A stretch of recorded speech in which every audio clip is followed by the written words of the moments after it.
बिस्मिल्लाहिर्रहमानिर्रहीम अस्सलाम वालेकुम। मेरा नाम है जी शाकिर महबूब और मैं आज आपको इनकम टैक्स रिटर्न से रिलेटेड कुछ इंपॉर्टेंट चीज़ें बताने लगा हूँ। सबसे पहले तो एफबीआर ने एक्सटेंशन दे दी है फाइलिंग ऑफ रिटर्न के लिए। अब जो लास्ट डे है वो 31 अक्टूबर है इंडिविजुअल एओपीज़ और कंपनीज़ का। 31 अक्टूबर तक एक्सटेंशन हो चुकी है। रिटर्न फाइल करने से पहले कौन सी इंपॉर्टेंट चीज़ें हैं जिनको आप ज़रूर देखा करें, क्योंकि ये देखनी बहुत ज़रूरी होती हैं। चीज़ें बहुत छोटी छोटी सी हैं, लेकिन समटाइम्स ये चीज़ें इग्नोर करने से क्या होता है कि आपकी रिटर्न से चीज़ें इग्नोर हो जाती हैं और वो बाद में आपके लिए परेशानी का सबब भी बनती हैं और रिटर्न रिवीजन की तरफ भी आपको जाना पड़ा जा सकता है समटाइम। और रिटर्न रिवीजन जो है वो बहुत ज़्यादा नहीं करनी चाहिए, क्योंकि इसकी वजह से रिटर्न रिवीजन की वजह से भी आप जो है एफबीआर के नोटिस में आ सकते हैं और आपसे क्वेश्चन पूछा जा सकता है। क्योंकि जब आप रिटर्न ऑनलाइन फाइल कर देते हैं तो आपका जो प्रीवियस रिकॉर्ड होता है वो भी सेव्ड होता है और जब आप रिवाइज़ करते हैं तो वो एक सेकेंडरी रिकॉर्ड जो है वो भी एफबीआर के पास चला जाता है।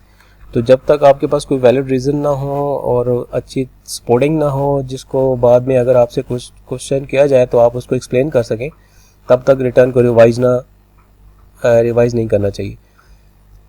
तो सबसे पहला पॉइंट है जी, कंपेयर करना चाहिए अपने डाटा को लास्ट ईयर के डाटा के साथ करंट ईयर की जो वर्किंग आप कर रहे हो।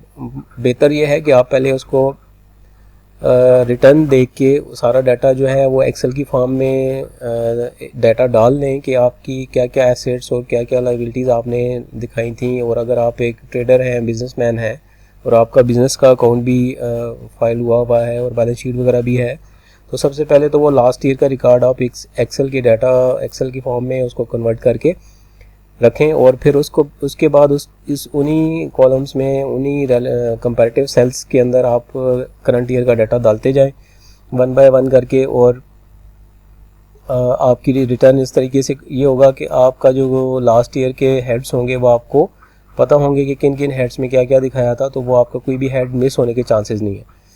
इसके अलावा ये नेक्स्ट पॉइंट है जी, सेव करना चाहिए अपने जितने भी आपके एविडेंसेस हैं, आपके स्पॉटिंग हैं, जो भी आप एक्सपेंस शो कर रहे हैं उनकी।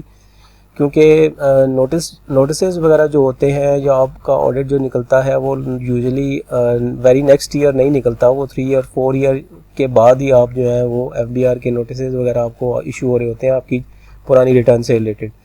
तो अगर आपने चीज़ें सेव नहीं की हुई, प्रॉपर फॉर्म में एक फ़ाइल नहीं बनाई हुई, अगर फ़ाइल बना ले तो बहुत अच्छा है, और अगर फ़ाइल नहीं बना सकते तो एक फ़ोल्डर एटलीस्ट बना लिया करें हर साल का, जिसमें आप अपना सारा रिकॉर्ड सेव करके रख लिया करें। जब भी आपको बाद में ज़रूरत पड़े तो वो इजीली रिट्रीवेबल होगा। तो रिकॉर्ड सेव करना बहुत ज़रूरी है। जब भी आपको कोई क्यूरी आएगी एफबीआर की तरफ से और आप सेटिस्फाई नहीं कर सके और सपोर्टिंग नहीं प्रोवाइड कर सके, तो वो आप कंसीलमेंट ऑफ इनकम वगैरह या डिसअलाउंस ऑफ एक्सपेंसेस वगैरह आपको हो सकता है। और वो कंसिक्वेंटली क्या होगा कि आपकी टैक्स लायबिलिटी जो है वो इंक्रीज़ हो जाएगी और आपको एक्स्ट्रा टैक्स देना पड़ेगा विद पेनल्टीज़। नेक्स्ट है जी बैंक स्टेटमेंट बहुत इंपॉर्टेंट होती जा रही है आहिस्ता आहिस्ता, जैसे जैसे एफबीआर के पास राइट्स ज़्यादा होते जा रहे हैं, जैसे जैसे हमारा डाटा जो है वो सेंट्रलाइज होता जा रहा है और हम न्यू सॉफ्टवेयर वगैरह की तरफ जा रहे हैं जैसे जैसे, तो ये एफबीआर के पास डाटा जो है ये सारा आपका अवेलेबल होता जा रहा है। तो आप अपनी बैंक स्टेटमेंट को ज़रूर रिव्यू किया करें एक दफ़ा। अगर आप सैलरी पर्सन हैं और सैलरी के अलावा भी वहाँ पे ट्रांजैक्शन आ रही हैं तो उनकी सपोर्टिंग और उनके ये क्वेश्चंस, उनके आंसर्स आपको पहले से पता होने चाहिए और वो आप उनको मार्क करके रख लिया करें।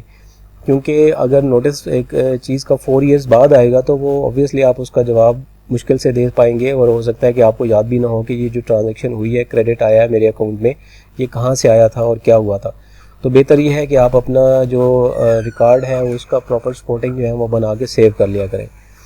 इसके बाद नेक्स्ट पॉइंट है जी, MIS एफबीआर के पोर्टल पे अवेलेबल होता है। आप अपने MIS आईरेस में जब लॉगिन करते हैं तो MIS का ऑप्शन होता है, वहाँ पे आप MIS को एक दफ़ा ज़रूर चेक किया करें। समटाइम्स आप चीज़ें भूल जाते हैं और MIS में आपका डाटा जो है अवेलेबल होता है, वहाँ से क्रॉस मैच करके अपने डाटा को ज़रूर रिटर्न से मैच किया करें। MIS के बाद सेकंड एक चीज़ और भी है जिसको FBR मालूमात कहते हैं।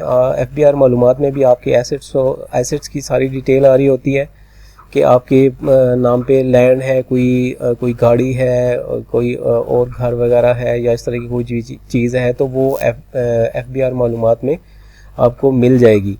तो अगर कोई चीज़ वहाँ पे आ रही हो और आपकी जो एक्चुअली ना हो तो आप उसको बेशक इग्नोर कर दें। समटाइम मिस्टेक्स भी होते हैं और समटाइम ये भी होता है कि आपने कोई गाड़ी खरीदी थी 2 साल पहले और आपने वो बेच भी दी फर्दर आगे और नेक्स्ट बंदे ने वो ट्रांसफ़र नहीं करवाई हुई, अब आपने अपनी रिटर्न से उसको निकाल भी दिया, तो आप वो गाड़ी नहीं दिखा सकते क्योंकि वो आपकी मलकियत में नहीं है, आपकी ओनरशिप में नहीं है। उसके लिए आपके पास जो है वो सेल डीड जो होता है, जो स्टैम्प पेपर बनता है कि ये गाड़ी जो है मैंने इतने पैसों में इस बंदे को बेच दी, वो आपके पास कोर्टिंग में अवेलेबल होना चाहिए। तो FBR मालूमात में आपको वही डाटा मिल जाता है जो MIS FBR से मिलता है। FBR मालूमात में आपके जितने भी विदहोल्डिंग टैक्सेस वगैरह कटे होते हैं आपके, चाहे वो टेलीफोन बिल्स के ऊपर है या आपने कोई लैंड परचेज़ किया, प्रॉपर्टी परचेज़ किया है उसके ऊपर है, तो वो टैक्सेस जो हैं वो आपकी FBR मालूमात में अवेलेबल होते हैं। आपकी बैंक ट्रांजैक्शंस के ऊपर भी अगर आपकी टैक्स विदहोल्ड हुआ है तो वो भी आपके NTN पे, आपके CNIC पे अपलोड होता है जो FBR मालूमात में आपको मिल सकता है। तो वो वहाँ से आप अपने रेलेवेंट पीरियड की ट्रांजैक्शन देख के आप अपनी रिटर्न में अकाउंट फॉरवर्ड कर लिया करें। लास्ट पॉइंट है जी, कोई भी चीज़ अदर्स में नहीं दिखानी चाहिए। काफ़ी जगहों पे अदर्स के ऑप्शंस अवेलेबल हैं MIS अपना इनकम टैक्स रिटर्न के अंदर। तो आप ये कोशिश किया करें कि आप जो भी ट्रांजैक्शन दिखा रहे हैं उसका रेलेवेंट हेड ढूंढ के उसमें अमाउंट दिखाएं। अदर्स वैसे ही कंफ्यूजिंग वर्ड है। एक जनरली एक बंदा भी अगर कोई चीज़ देख रहा होगा, आपकी रिटर्न देखे एक ऑडिट पॉइंट ऑफ व्यू से देखे, तो वो ज़रूर अदर्स के बारे में पूछेगा, जी अदर्स में क्या है। तो अदर्स के ऊपर बहुत सवाल आते हैं, इसलिए कोशिश किया करें कि अपनी रिटर्न में कोई भी चीज़ अदर्स में ना डालें। तो जो भी आप ट्रांजैक्शन कर रहे हों, जो भी ट्रांजैक्शन आप शो कर रहे हों अपनी रिटर्न के अंदर, वो प्रॉपर हेड ढूंढ के उसमें डालना चाहिए या प्रॉपर किसी कंसल्टेंट से डिस्कस करके उसको अकाउंट फॉर करना चाहिए। क्योंकि जो कंसल्टेंट्स होते हैं उनको प्रैक्टिस में होते हैं, तो उनके डीलिंग में इस तरह के नोटिस वगैरह ऑलरेडी चल रहे होते हैं कि अदर्स में FBR ने क्वेश्चन किया है, तो वो बेहतर आपको गाइड कर सकते हैं कि आप ये अमाउंट अगर आपको इसका रेलेवेंट हेड जो है वो रिटर्न में नहीं मिल रहा तो इस अमाउंट को कहाँ शो करें।